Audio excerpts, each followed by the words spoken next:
In the unyielding blackness of space, a haunting symphony of stars danced around Mars, their twinkle like whispers of eons past. Aboard Starbase Delta, suspended in orbit, Commander James Staylor stood silhouetted against the vast cosmic ballet. His eyes, usually a calm sea of resolve, now mirrored the storm of concern that had unexpectedly swept through the command center. The abrupt, unexplained appearance of an alien armada on their sensors had turned routine into disarray, thrusting James into the vanguard of an unforeseen crisis. Starbase Delta was a titan among the stars, a marvel of human engineering swirling in the red dust shadow. Its sprawling corridors and massive viewing ports spoke of mankind's indomitable push into the unknown. James's footsteps echoed in the hollows of the observatory deck, each step a heavy note in the cold metal symphony of the base. As he moved, the soft hum of the base's operations filled the air, a constant reminder of the life teeming within the steel giant. Turning away from the view, James's gaze hardened with duty as he walked towards the bustling nerve center of the command deck. Screens blinked with cryptic data and maps of nearby celestial bodies, each console manned by officers whose fingers danced across touch panels with urgent precision. The air was thick with a mix of electronic warmth and human tension, palpable and heavy. Commander Staylor, the Zoltrax Armada is holding position, just outside of engagement range, reported Lieutenant Walker, his voice cutting through the buzz of whispered strategizing and the occasional beep of incoming data. Walker's eyes were wide with a mix of fear and fascination. The Zoltrax, mysterious and formidable, were not just uninvited but completely unknown in their intentions. James approached the main holodeck, his shadow merging with the projections of the alien ships. "Show me their formation," he commanded, his voice steady but his mind racing with potential scenarios. As the fleet's positions lit up, a 3D constellation of enemy warships hanging ominously close, the scale of their presence was intimidating. Why here? Why now? The questions churned in his mind as he traced the outlines of the closest ship, its design sleek yet undoubtedly predatory. The Zoltrax had chosen this moment to reveal themselves, and the timing was no coincidence. It was a calculated chess move against which James had to strategize. Behind the immediate tactical assessments and the rapid deployment of their defense measures, James felt the weight of his past pressing down on him. He had seen too much loss to let his guard down now. The memory of his family, taken by raiders in the outer colonies when he was just a boy, fueled his resolve. Protecting humanity was not just his job, it was his retribution. As he stood there, the heart of Starbase Delta pulsing around him, James knew the coming hours would test the very mettle of their preparedness and their will to endure. He was not just defending a base, he was guarding the future of human space, a fragile domain marked by both its reach and its vulnerabilities. As the stars outside spun an indifferent tapestry of cold, silent light, the command center on Starbase Delta buzzed with a tense energy. Amid the escalating crisis, Commander James Staylor, with a demeanor as composed as the vacuum of space, opened a channel to the alien fleet. His voice, modulated to convey calm authority, echoed slightly in the command room, filled with officers who paused to gauge the response of their unseen adversaries. "Admiral Vorn of the Zoltrax Armada, this is Commander James Staylor of the Solar Defense Alliance," he began, his words measured and clear. "We acknowledge your presence and wish to understand your intentions. I propose a parley to discuss our mutual concerns peacefully." Across the vast, dark distance separating the human fleet from the alien armada, the response came not in words, but as a series of low, resonant pulses that fluttered through the hull of the base like the distant rumble of thunder. The alien communication was foreign, a complex blend of sounds that the base's AI began to laboriously decode. In the interim, the atmosphere inside Starbase Delta grew thick with anticipation. Crew members exchanged nervous glances, their usual routines forgotten. Every screen and sensor was now an oracle predicting their immediate future. James remained focused, his gaze fixed on the main view screen, where the holographic images of the Zoltrax ships hovered in a menacing array. Minutes stretched like hours until the translation finally appeared on the screen. The message was terse. "Commander Staylor, Admiral Vorn agrees to your request. Prepare to receive coordinates for the neutral meeting location." Relief, mingled with a piercing thread of suspense, coursed through the command center. James nodded slightly, acknowledging the message, his mind already racing through diplomatic strategies and the possible ramifications of this meeting. He turned to his communications officer, Lieutenant Alina Marks. "Alina, keep the line open. We need to be ready for any further communications. And get me the diplomatic protocols for first contact situations," he instructed, his voice a calm counterpoint to the escalating beat of his heart. Alina nodded, her fingers flying over her console, pulling up data and procedures long theorized but never implemented. Around them, the crew of Starbase Delta moved with renewed purpose, preparing for what might be humanity's most significant diplomatic engagement. James left the bustling command center to prepare himself. In his private quarters, the starkness of the room, a bed, a desk, and a single porthole looking out into the cosmos, reminded him of the isolation inherent in his command. He stared out at Mars, its red surface swirling with storms, a silent witness to the unfolding drama. He changed into his dress uniform, the dark fabric crisp, the insignia of the SDA gleaming under the artificial light. Each medal and ribbon was a testament to his journeys and trials, each star and stripe a story of survival and victory. As he adjusted his collar, the reflection in the mirror showed a man marked by years of service, his eyes deep with the burden of command. Returning to the command center, James received the coordinates from the Zoltrax. The location was a small, uninhabited moon orbiting Jupiter, a neutral, barren place where history would be made. Set course for the meeting point. Warp drive, maximum speed. Time is of the essence, James commanded, his voice echoing slightly off the high-tech walls. As the base engaged its engines, the stars blurred into streaks of light. James stood firm, a sentinel at the helm of humanity's hope, ready to face whatever diplomatic challenges awaited. The vastness of space, once a frontier of limitless potential, was now a stage for a precarious dance of diplomacy and strategy. The journey to the designated meeting moon near Jupiter was tense, each passing moment filled with both anticipation and an underlying current of dread. Starbase Delta, typically a bastion of human ingenuity and interstellar operations, now seemed more like a vessel drifting towards an uncertain destiny. Commander James Staylor stood by the observation deck, his eyes fixed on the vastness of space, but his mind was on the strategic calculations and potential scenarios that might unfold.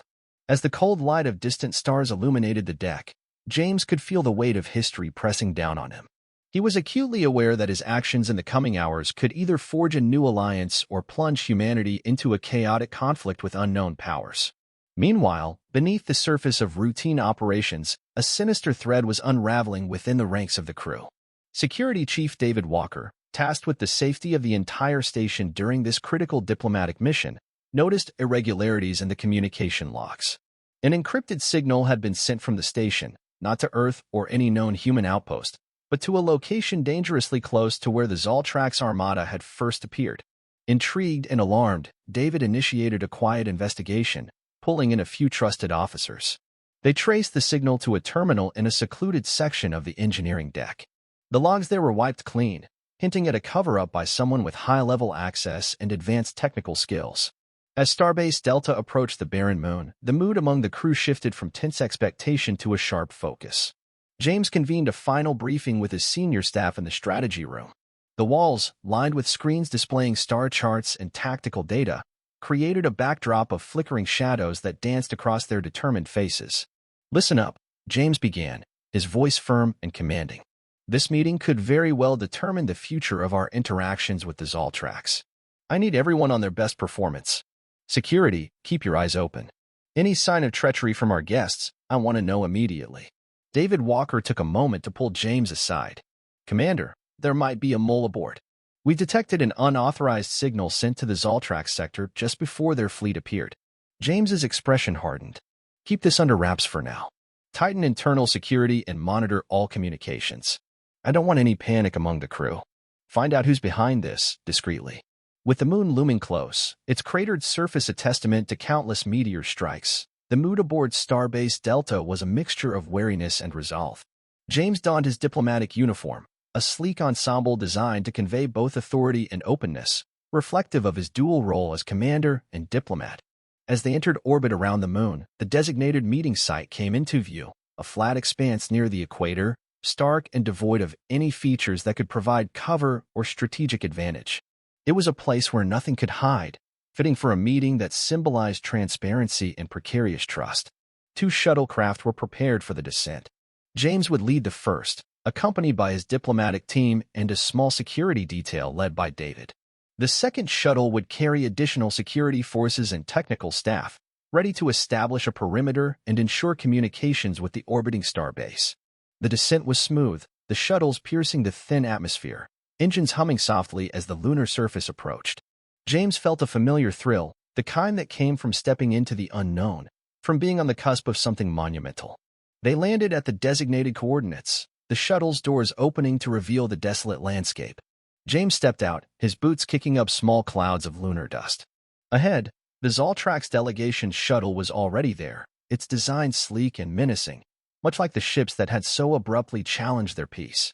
As the two groups approached each other, the silence of the moon enveloped them, a quiet so profound it seemed to absorb the gravity of their mission. This was a meeting that would decide their fate, under the watchful eyes of distant stars. The barren lunar landscape served as an eerie backdrop for the historic meeting between humanity and the Zoltrax. As the two delegations converged in the desolate expanse, the harsh glare of the sun cast long, stark shadows across the dusty surface, turning each figure into a looming silhouette against the greater rain. Commander James Taylor stepped forward with measured calm, his gaze fixed on the approaching figure of Admiral Vorn, the enigmatic leader of the Zoltrax armada. Vorn's presence was commanding, his armor reflecting the harsh light, etched with symbols that spoke of distant worlds and battles fought. The initial exchange was curt, a formal acknowledgement of each other's presence before getting down to negotiations. Admiral Vorn, I trust that this meeting will mark the beginning of a mutual understanding, not conflict, James stated, his voice carrying clearly in the thin atmosphere, his translator device softly whirring as it bridged the linguistic divide. Vorn's response, when it came, was equally measured. Commander Taylor, it is in our interest as well to find a pathway to peace, he said, his voice deep and resonant, hinting at a powerful undercurrent of authority. The negotiations began in earnest, with both sides tentatively outlining their positions and concerns. James spoke of humanity's expansion into space, driven by necessity and the spirit of exploration. Vorn countered with his people's need for resources, their territories encroached by human colonies. As the dialogue progressed, the tension seemed to lessen, the initial wariness giving way to a cautious exploration of common grounds. However, back on Starbase Delta, the situation was rapidly deteriorating. Security Chief David Walker, having intensified his covert investigation, discovered the mole was one of the senior engineers, a respected figure with unprecedented access to the station's critical systems. With the betrayal confirmed, David wasted no time. He coordinated a discreet arrest with his most trusted officers, ensuring the engineer was taken into custody without alerting the rest of the crew. The interrogation that followed was intense, revealing a web of deceit that was more complex and dangerous than anyone had anticipated. The engineer, under pressure, confessed to being blackmailed by unknown entities, presumably aligned with the Zoltrax, threatening his family's safety for his cooperation. His actions had inadvertently endangered not just the station but the entire human delegation on the moon. Back on the lunar surface, as James and Vorn were reaching a tentative agreement to establish a joint exploration zone as a gesture of goodwill, David's urgent message reached James through a secure line. The news of the betrayal was a cold splash of reality, reminding James of the fragility of trust in the vast expanse of space. With a heavy heart, James excused himself from the negotiations, stepping aside to confer with his security team. The implications were clear. There could be other hidden threats, perhaps even within the Zoltrax delegation. Returning to the negotiation table, James's demeanor had shifted. The atmosphere grew tense once more as he addressed Vorn with renewed urgency. Admiral, it seems we have mutual threats that could undermine this fragile peace we seek to build. My station has just uncovered a serious security breach, linked, it appears, to forces that do not desire peace. Vorn's reaction was inscrutable, his eyes narrowing slightly. After a moment of silence, he responded, "This is troubling indeed, Commander. I assure you, such actions are not under my command. We too have factions within our ranks who resist change." The revelation that both sides were potentially being manipulated by shadowy factions added a new layer of complexity to the negotiations. It was a stark reminder that in the dance of diplomacy, every step was fraught with unseen perils. As the meeting concluded, both leaders agreed to a temporary ceasefire, buying time to investigate the extent of the conspiracies threatening their attempts at peace. The shuttles lifted off the lunar surface, leaving behind the silent, watchful expanse, a witness to the uneasy truce that hung like a thin veil against the backdrop of a possible interstellar war. As the shuttles ascended from the desolate moon, leaving the stark and barren landscape behind, the tension aboard was palpable. Commander James Taylor sat in contemplative silence, the weight of the unfolding situation pressing heavily upon him. The brief respite provided by the ceasefire felt more like the calm before a storm than a step towards lasting peace. Back aboard Starbase Delta, the atmosphere was one of controlled chaos. The command center buzzed with activity as officers worked tirelessly to bolster the station's defenses and monitor for any signs of betrayal within or aggression from the Zoltrax. The revelation of a mole and the potential internal divisions within the Zoltrax ranks had injected a new level of urgency into their efforts. Security Chief David Walker oversaw the tightening of security protocols, his face a mask of determination. Every crew member was subject to rigorous screening, their loyalty and recent activity scrutinized. Meanwhile, the apprehended engineer was isolated under heavy guard, the fear of what his coerced betrayal might have wrought visible in his haunted eyes. As the diplomatic shuttles docked with Starbase Delta, James immediately convened a debriefing session with his senior advisors and David. The room, usually a hub of strategic planning and discussion, felt more like a war room, with maps of nearby space and profiles of potential Zoltrax factions displayed on the holographic screens. "Here's where we stand," James began, his voice steady despite the fatigue that edged his words. "Our temporary truce with the Zoltrax will give us time to investigate the full extent of this conspiracy. We need to understand who within their ranks wants the ceasefire to fail and why." David stepped forward, a series of intercepted communications and surveillance footage at the ready. "We've traced the blackmail to a sector controlled by a Zoltrax clan known for their radical opposition to any form of peace with humans. It seems our mole was just a pawn in a larger game." The room absorbed this information with grim acknowledgement. James nodded slowly, his mind racing through scenarios. "Prepare a detailed report. I want everything we have on this clan. It's time we take this information to Admiral Vorn. If he's sincere about peace, he'll cooperate in rooting out the warmongers." Meanwhile, the crew of Starbase Delta worked around the clock, repairing the damage done by the saboteur and strengthening their systems against further attacks. Engineers and tech specialists, once under the shadow of suspicion, now rallied to the cause, their efforts a testament to the resilience and unity that crisis often breeds. In the ensuing days, James reopened communications with Admiral Vorn, sharing the evidence of the conspiracy. The discussions were tense, fraught with the potential for missteps that could reignite hostilities. However, Vorn's response was unexpectedly cooperative. His own investigations within the Zoltrax ranks had revealed similar undercurrents of dissent and treachery. Together, they planned a joint operation to confront the rogue Zoltrax clan, an unprecedented collaborative effort that would either cement their path to peace or destroy any hope of coexistence. The operation was risky, requiring precise coordination and a level of trust that was nearly impossible given the circumstances. As the day of the operation dawned, James stood on the command deck of Starbase Delta, watching the star-streaked darkness of space. Beside him, holographic displays showed the combined human and Zoltrax fleet positions. Today would either mark a historic victory for peace or a devastating descent into war. The fleets moved into position, the tension reaching a palpable crescendo. Then, as if on cue, the rogue Zoltrax clan launched a desperate assault, their ships slicing through space towards the human Zoltrax formation. The battle was fierce, the void of space lit by the blaze of weapon fire and the silent, spectacular explosions of ships caught in the fray. James coordinated the defense with a calm born of countless battles, his voice a steady command over the roar of combat. Hours later, the rogue clan was subdued, their ships either disabled or retreating in disarray. The cost was high, but the victory was decisive. As the debris settled, a new sense of cautious optimism spread throughout Starbase Delta. In the aftermath, as they counted their losses and tended to the wounded, James and Vorn communicated over a secure channel, their mutual respect deepened by the day's trials. They agreed to continue their diplomatic efforts, the day's success a fragile but hopeful foundation upon which to build a lasting peace. In the aftermath of the tumultuous battle, the silence of space seemed louder than ever. The debris of shattered ships floated silently past the viewports of Starbase Delta, serving as a somber reminder of the conflict's high stakes. Inside the command center, a palpable sense of relief mixed with the heavy burden of loss. Commander James Staylor stood at the forefront, his eyes reflecting the deep expanse outside, a mirror to the weariness and cautious hope that battled within him. As the crews worked diligently to repair the damages and tend to the wounded, James prepared for another crucial phase of negotiations.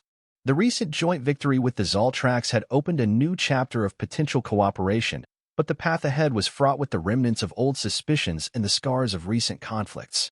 Admiral Vorn and Commander Staylor agreed to meet again, this time aboard the Zoltrax flagship, a gesture of good faith from Vorn and a symbol of the shifting dynamics between the two species. The flagship, a colossal vessel named the Korhal, orbited the quiet moon where they had first negotiated under duress. Its halls were now the setting for a historic council, where leaders from both fleets gathered to draft the terms of a lasting truce. The meeting room on the Korhal was vast and dimly lit, its walls adorned with artifacts of Zoltrak's heritage, metallic tapestries depicting cosmic conquests and peace, a stark reminder of the civilization's depth and complexity. At the center, a large oval table was set, around which human and Zoltrak's leaders sat, their faces illuminated by the soft glow of the holographic projectors displaying data and treaty drafts. James, dressed in his formal uniform adorned with the medals of service and sacrifice, took his seat across from Vorn. Their eyes met, and a mutual nod exchanged, a silent acknowledgement of the road they had traveled, from adversaries to reluctant allies. "Let us begin," Vorn's voice boomed in the chamber, enhanced by the translator device at his side. "We are here to ensure the future of our peoples, forged not in the fires of war but through the bonds of mutual respect and shared interests." The negotiations were intense and exhaustive. Every clause and condition was debated with the gravity it deserved, from the establishment of joint mining operations on neutral planets to the exchange of prisoners and the return of remains to their respective homelands. Cultural exchange programs and mutual defense pacts were also on the agenda, ambitious but necessary steps toward building a durable peace. Throughout the discussions, James advocated for transparency and flexibility, qualities he had come to appreciate even more deeply through his recent trials. His voice, firm yet open, encouraged his counterparts to consider long-term benefits over short-term gains. As the final document was drafted, a comprehensive treaty that would need to be ratified by the governing bodies of both species, there was a collective pause. Each leader looked around the room, seeing not just the faces of yesterday's enemies but tomorrow's potential friends. With a solemn yet hopeful tone, Vorn announced, "We have reached an accord, not merely written in the text before us but carved into the very spirit of our intentions. Let this day mark the beginning of a new era for the Zoltraks and humanity." Applause broke out, cautious but genuine, echoing through the chamber and into the open channels where their people listened intently, scattered across planets and ships. After the meeting, as James returned to Starbase Delta, he took a moment to stand alone in the observatory deck, looking out at the stars. The burdens of command remained, but alongside them now was a budding sense of achievement, a peace hard-earned and precious. He thought of the crew members who had sacrificed their lives, the families who would receive flags instead of warm embraces. Their losses were not in vain, he reflected solemnly, for they had paved the way to this fragile harmony. Turning away from the window, James prepared for the journey ahead, the implementation of the treaty, the healing of wounds, and the slow, meticulous building of trust between two races once at the brink of war.